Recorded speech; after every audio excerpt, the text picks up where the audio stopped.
Bonjour à tous. Donc nous allons continuer sur la série de Shalom Bayit, à voir maintenant donc une deuxième partie sur la notion de la parole qui est fondamentale, comme nous avons vu cela dans le précédent cours. Et donc là, nous allons essayer de voir comment la Torah nous guide pour faire de notre épouse une véritable reine. Un des premiers axiomes là-dessus, nous avons plusieurs fois parlé de cela, comme quoi en fait, l'essence même d'une épouse, sa véritable volonté, sa véritable motivation dans la vie de tous les jours, c'est justement de trouver grâce aux yeux de son mari. Nous avions expliqué également comme quoi ce n'est pas quelque chose de, c'est pas un petit pinouk, c'est pas une petite gâterie, c'est quelque chose de vital pour elle. Il faut savoir que quelqu'un, un époux, un mari qui manquerait à ce devoir, c'est pas seulement qu'il fait une faute, mais c'est carrément qu'il lui enlève complètement son oxygène. On avait expliqué en fait que puisque Chava avait complètement rendu l'homme mortel, donc elle devra compenser cela et recevoir son oxygène et donc sa vitalité par rapport à son mari. Et donc ça se passe justement à ce niveau-là, de savoir comment l'homme va agir et parler et communiquer envers son épouse, c'est ça qui va véritablement donner l'oxygène à son épouse. Si l'homme, chazve shalom, à Dieu ne déplaise, n'agit pas dans ce sens-là, elle sera obligée d'aller chercher cette attention ailleurs. Pourquoi? Parce que sinon, elle ne pourrait pas survivre à cela. Donc, une des pas techniques, mais une deuxième, je dirais, une petite astuce comme ça on appelle la loi des 5. Il faut savoir, et nous allons essayer de parler de cela tout de suite, c'est qu'en fait, une femme, lorsqu'elle est dans son foyer, entre le travail qu'elle a fait, elle rentre à la maison, énormément de choses se sont passées. Elle a besoin d'aller communiquer ces choses-là à son mari. Le mari, lui, lorsqu'il rentre du travail, il n'a qu'une envie, c'est de mettre les pantoufles et de rester tranquille. Il faut savoir qu'il peut le faire, mais ça demande d'abord un certain travail.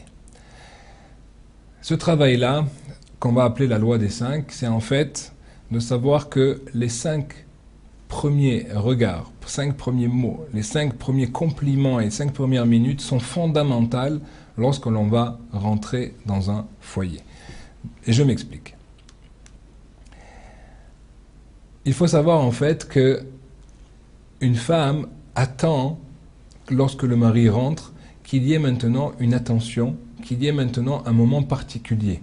C'est pour ça d'ailleurs, et j'en profite pour faire une petite aparté là-dessus, comme quoi il est complètement déconseillé d'appeler sans cesse son épouse. Que ce soit par les systèmes de téléphone, les systèmes SMS, les systèmes email, ce que vous voulez, c'est quelque chose ce sont des outils qui sont extrêmement utiles, mais qui doivent rester professionnels. Au-delà de certaines choses, si elle veut vous communiquer les courses, c'est peut-être plus facile de vous les envoyer que de vous les énoncer. Ça, c'est une chose. Mais ce qui m'importe ici, c'est de comprendre une chose, c'est que plus la coupure est importante dans une journée, et plus les retrouvailles sont fortes. Une personne qui communique sans arrêt avec son épouse, on arrivera forcément à banaliser sa communication et automatiquement banaliser sa rencontre le soir venu.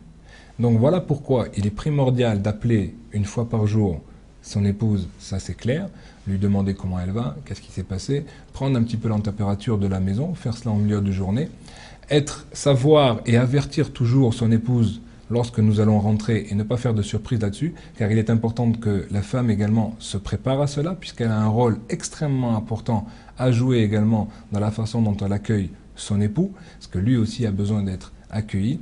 Mais, encore une fois, c'est important de ne pas avoir trop de communication dans la journée, de façon à laisser quelque chose de fort ensuite lorsque l'homme et la femme vont se retrouver le soir. Alors, la première chose, il faut savoir que le premier contact qui va passer entre la femme et son époux, lorsque nous rentrons à la maison, ce sont les 5 premiers regards. Est-ce que je vais rentrer perturbé? Est-ce que je vais rentrer avec dans ma tête encore le travail ou les rendez-vous que je vais avoir le lendemain? Ça, c'est quelque chose qui est à déconseiller complètement. Il faut arriver, c'est un travail qui est difficile à faire, mais qui est primordial et qui donne des fruits tout de suite, est très positif, c'est d'arriver à faire un switch lorsque je rentre à la maison, et ça commence par une préparation antérieure, de de dire et de se dire, voilà, maintenant, je rentre dans mon foyer, je vais voir mon épouse, je suis disponible envers mon épouse, j'arrête le téléphone, j'arrête maintenant mon travail, je fais un switch off et je me prépare maintenant aux minutes qui vont venir et qui sont primordiales. Plus l'homme pourra investir comme il se doit dans ces minutes-là, et plus, en fait, il pourra ensuite retrouver une ambiance agréable et pouvoir également, lui, après, se détendre. Alors que s'il ne fait pas ce travail, il risque de retrouver avec une montagne de problèmes et de discussions, parfois futiles et inutiles, qui ne font pas avancer les choses, mais parce que la femme aura besoin de dégager une certaine énergie si l'homme ne lui a pas donné ce qu'il faut. Donc là, nous sommes en train d'expliquer quelque chose de fondamental dans le foyer. Ça veut dire que plus l'homme va donner un quota d'attention envers son épouse, quelque chose de sincère, et moins la femme aura besoin de sortir son quota, elle, de problèmes ou de discussions qu'elle aurait envie ou qu'elle aurait pensé faire avec son mari. Donc ça, c'est la première chose. Ça va passer donc par les 5 premiers regards qui devront être forts, qui devront être dirigés comme il se doit, qui devront être attentifs. C'est la première chose. Deuxième clé, les 5 premiers mots. Quelles sont les premières choses dont je vais parler maintenant devant mon épouse? Ça, c'est quelque chose qu'il faut préparer. Lorsque l'homme rentre maintenant chez lui, lorsqu'il prend la voiture, le métro, peu importe le moyen de locomotion, avant de rentrer à la maison, réfléchir. Et nous allons parler de cela plus en profondeur tout de suite, mais déjà de réfléchir comme quoi c'est pas bien de sans arrêt écouter des choses et rentrer à la maison sans avoir fait ce switch, sans avoir fait un petit peu cette bascule pour se préparer à rentrer dans le foyer. Donc ça, c'est la première chose. Les premiers mots qui vont être dits vont être primordiaux. Les 5 premiers compliments, et ça tout de suite nous allons développer ces choses-là, car une femme, si on lui donne ses compliments, ça veut dire qu'on lui donne de l'attention. Si on lui donne de l'attention, elle n'a plus besoin d'autre chose. Les 5 premières minutes, donc en fait, qui vont englober ces regards, ces mots, ces compliments, sont les 5 premières, les clés, c'est vraiment la clé, je dirais même, il n'y a pas besoin de dire 5 ici, mais c'est la clé de la réussite lorsque nous allons rentrer le soir dans le foyer. C'est ce qui va mettre une ambiance, et toute l'ambiance qui va être dans la soirée va dépendre complètement de ces 5 premières minutes. Alors, comment arriver à faire cela chaque jour pour que la chose soit sincère? On n'est pas en train de faire des choses... parce que là, je voudrais dire quelque chose qui est extrêmement important. On a l'impression qu'on dit un petit peu... On a l'impression d'avoir un cours de technique ici de Shalom Bayit. C'est vrai. Il faut savoir que ce sont des techniques qui marchent. Pourquoi? Parce qu'elles sont basées sur l'essence même de la façon dont fonctionnent et l'homme et la femme. Ça fonctionne comme que cela. Cependant, bien que nous devons apprendre ces techniques et les intégrer à l'intérieur, nous devons également ne pas devenir des techniciens du Shalom Bayit. Il est hors de question d'arriver comme un robot et de dire ces choses-là d'une façon sèche, mais nous devons faire transpirer tout notre être à travers ces différentes techniques qui sont vraies. Et lorsque l'homme réfléchit un petit peu à cela, vous verrez que en fait, ce sont tout simplement des conduites de bon sens et rien d'autre de plus. Donc premièrement, pour arriver à véritablement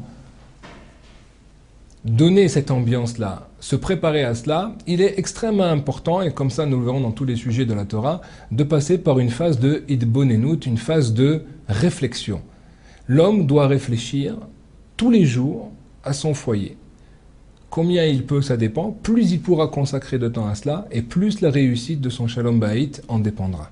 Une personne qui va réfléchir à cela, il ne va pas seulement réfléchir au problème qu'il y a, il va surtout réfléchir en fait à ce que l'autre fait envers lui. Donc, lorsque l'on pense à notre épouse, cette pensée-là, cette réflexion, qui est une réflexion qui doit être quotidienne, va me permettre de réaliser en fait ce que fait véritablement mon épouse dans une journée. Automatiquement, il va y avoir un ressenti intérieur, une volonté vraie, intérieure, de vouloir rendre l'appareil à l'autre. Puisqu'en fait, on va s'apercevoir qu'elle nous prépare les enfants, elle nous prépare le manger, elle nous prépare la maison, d'accord, énormément de choses qui sont faites qui sont des choses difficiles à faire physiquement, qu'elle fait avec plaisir si l'homme lui rend l'appareil par rapport aux compliments et au regard qu'il a dans la maison, comme on va voir tout de suite. Et donc, automatiquement, si la personne réfléchit à cela, automatiquement, il y a un sentiment d'amour véritable qui est un sentiment, ce qu'on appelle en hébreu de akaratatov, de vouloir rendre l'appareil. C'est un ressenti comme ça, c'est un dû, en fait, de dire si quelqu'un nous fait du bien, intrinsèquement, l'humain a été construit comme ça par Akadosh Baruch Hu. Lorsqu'on vous fait du bien, vous avez envie de rendre ce bien à la personne. Donc, à partir du moment où on réfléchit, et plus on réfléchit à cela, plus un amour sincère va revenir de cela, et ce qu'on appelle également, pas forcément une compassion envers l'autre, mais surtout une empathie envers l'autre. Et ça, cette notion d'empathie est extrêmement importante. Comprendre l'autre, de savoir qu'en fait, effectivement, il y a un travail quotidien qui est fastidieux, qui est harassant, qui est fatigant. Donc la femme aurait tous les droits, en fait, de se plaindre tous les jours à son mari par rapport à tout ce qu'elle fait dans une maison. Mais à partir du moment où l'homme arrive avec ce sentiment, il faut savoir déjà que si vous avez le sentiment intérieur sincère, cette énergie va passer à travers l'épouse, elle va le sentir tout de suite. Ça, c'est la première chose. Deuxièmement, si les mots qui vous accompagnent vont retransmettre cette empathie, automatiquement, la personne va être apaisée et va réaliser que mon mari me comprend. Mon mari réalise comme quoi ma journée est difficile. Automatiquement, elle n'a plus besoin de s'en plaindre. Parce que ce qu'elle veut, c'est être comprise et non pas qu'on lui trouve forcément des solutions comme on va voir. Donc, réfléchir à cela, la réflexion entraîne le ressenti et le ressenti entraîne un amour et donc une énergie positive envers l'autre. Deuxièmement, trouver les points de compliment, c'est-à-dire que lorsqu'on va réfléchir à cela, on va se rendre compte que dans telle et telle chose, effectivement, cette fois-ci, elle s'est déplacée jusqu'à à l'autre bout de la ville pour amener le fiston à faire du sport ou pour amener la fille à son cours de piano. Enfin, ce sont des efforts également. Ça aussi, ça doit être pris en considération. C'est pas quelque chose qui est dû. Ça pourrait être quelque chose qui pourrait être fait par le mari également. Donc si elle-même le fait pour que le mari puisse travailler ou aller étudier, encore plus quand c'est de l'étude, la remercier par rapport à cela. Il faut également, quelque chose qui va extrêmement étonner peut-être les auditeurs, préparer nos louanges à l'avance. Même si parfois vous allez faire les mêmes louanges plusieurs jours d'affilée. Il faut savoir que ça peut paraître un petit peu bizarre, mais en fait, aucun humain ne se lasse de louanges et de compliments. Et un homme, c'est la même chose. Si une femme lui dirait combien tu es beau, combien tu es bien habillé, chaque jour lorsqu'il sort de son dressing, croyez-moi, il en sera très fier et très content. La femme, c'est la même chose.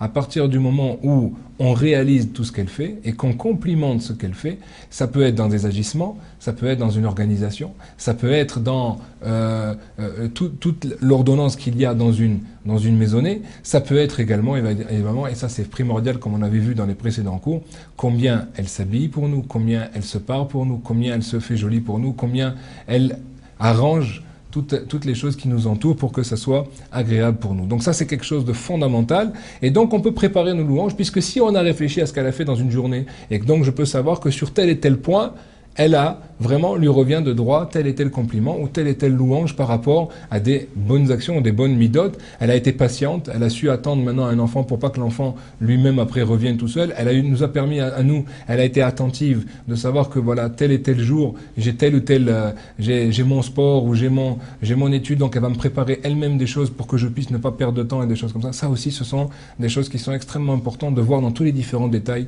de la vie. Il faut savoir une chose, et ça c'est une règle qui est fondamentale, comme quoi une femme, quelle qu'elle soit, préfère une petite attention chaque jour plutôt qu'un gros diamant à la fin de l'année. Croyez-moi, ça marche beaucoup mieux et ça coûte beaucoup moins cher. Donc ça, je vous conseille, à partir du moment où l'homme peut arriver à faire cela, c'est quelque chose de unique.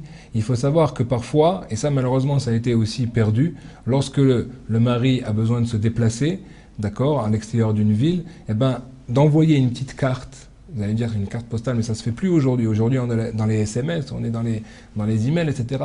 Oui, mais tout ça, il n'y a pas de... C'est trop facile, il n'y a pas de cœur là-dedans, il n'y a pas d'effort.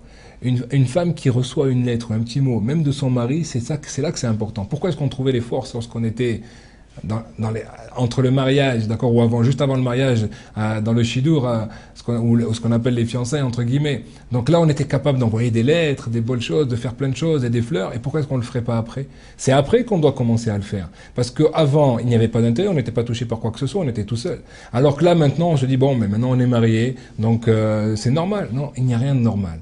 C'est là-dedans maintenant qu'il va falloir faire les efforts. Lui envoyer un bouquet de fleurs d'une façon par un système interposé, par un système de livraison, lui envoyer une petite carte, lui envoyer une petite lettre lorsque le séjour est un petit peu prolongé, ce sont des actes qui, eux, vont renforcer comme quoi ça vaudra plus que tous les cadeaux du monde. Parce que ça veut dire que pendant que mon mari est loin, il pense à moi. Et c'est ça dont une femme a besoin. Donc même chaque jour, lorsqu'on fait des petites choses, c'est pour ça que de donner un petit coup de téléphone une fois par jour, ça prouve qu'on pense à l'autre, mais d'appeler sans arrêt, ça devient complètement banal. On a banalisé la chose, on a perdu tout le degré de la chose. Donc la même chose également, très souvent les gens veulent faire des cadeaux, et en faisant des cadeaux, prouver leur amour, mais c'est pas vrai. Quelqu'un qui a les moyens et qui fait un cadeau, alors il n'y a pas tellement d'efforts.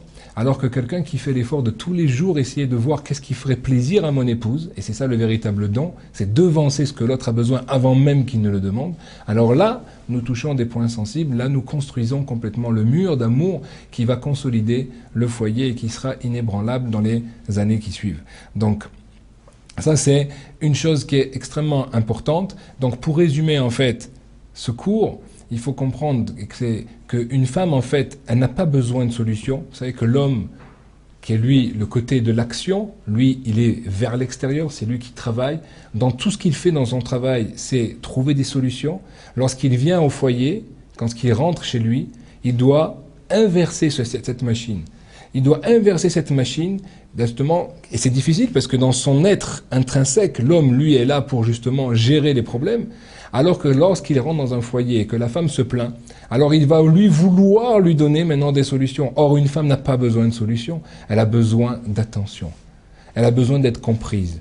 Mieux vaut écouter son épouse véritablement et par empathie reprendre un petit peu ce qu'elle nous a dit verbalement pour bien montrer qu'on a compris ces choses-là et l'apaiser, plutôt que d'essayer de trouver des solutions, car lorsqu'on trouve des solutions, on se rend compte que le lendemain, d'autres problèmes ont apparu. Donc, ce qui veut dire qu'en fait, ce n'est pas une solution qu'elle cherchait, mais elle cherchait une écoute de la part du mari. Une femme également qui demande à ce que son mari soit extrêmement présent à la maison, tu n'es pas assez présent, je te vois pas assez, etc. C'est en fait, elle n'a pas besoin de présence. Mais elle a besoin, en fait, elle va rechercher maintenant à travers la présence des attentions. Donc si l'homme n'est pas capable de lui donner ces attentions verbalement ou par ces petits actes dont nous avons parlé aujourd'hui, elle va devoir maintenant les rechercher par une présence physique ou par une action matérielle et physique dans la maison. Arrange-moi ça, fais-moi ça, aide-moi à arranger cette chose, etc. Alors qu'en fait, une femme pourrait très bien se débrouiller à faire tout cela, à partir du moment où l'homme reconnaissait un petit peu ce travail. Donc une femme n'a pas non plus besoin de présence. Croyez-moi, c'est quelque chose qu'il faut tester, vous verrez que c'est vrai, que ça marche, en fait, parce que l'épouse qu'elle a besoin, elle n'a pas envie d'avoir un homme dans ses pattes, c'est pas vrai. D'ailleurs, vous verrez très souvent que lorsque il est complètement déconseillé, d'accord, qu'un homme reste à la maison lorsque la femme s'y trouve. Parce qu'au bout d'un moment, c'est forcément des clashs qui vont arriver. Un homme, lui, il doit aller étudier, il doit aller travailler s'il a besoin de travailler, en dehors de ses heures. S'il a du temps libre, alors qu'il fasse de l'étude, c'est quelque chose, c'est pour ça qu'il est venu en ce monde. Et en dehors de cela, quand il rentre, il est complètement disponible pour son épouse. Et lorsqu'il fait ce que je vous dis, vous verrez maintenant, c'est pas moi qui le dis, c'est nos sages qui nous enseignent cela. Donc là, automatiquement, lorsqu'il fait cela, vous allez voir que la femme est complètement remplie. À partir du moment où elle a rempli, elle a besoin de moins de présence, puisque quand l'homme il est là avec une énergie forte, avec une tension, quelque chose, il donne vraiment de lui-même, et donc elle reçoit cette énergie, elle n'a pas besoin d'autre chose. Une femme également, par rapport au cadeau dont on a parlé, elle préfère avoir des attentions, des petits gestes au quotidien, plutôt que des gros cadeaux. À partir du moment où nous agirons là-dedans, nous pourrons faire de notre femme une véritable épouse, une véritable reine, qui va elle-même vouloir faire de son mari un roi. Car on n'a jamais vu une reine sans roi. Mais à partir du moment où l'homme ne se sent pas roi à la maison, c'est qu'il n'a pas fait d'elle une reine. Donc là, nous avons maintenant les moyens de faire d'elle une reine par ces petits moyens techniques qui paraissent tout bêtes au départ, et vous verrez qu'ils marchent extraordinairement bien à partir du moment où on les applique au quotidien et qu'on donne de soi véritablement. Vous verrez que c'est quelque chose qui donne des résultats magnifiques. À vous de jouer.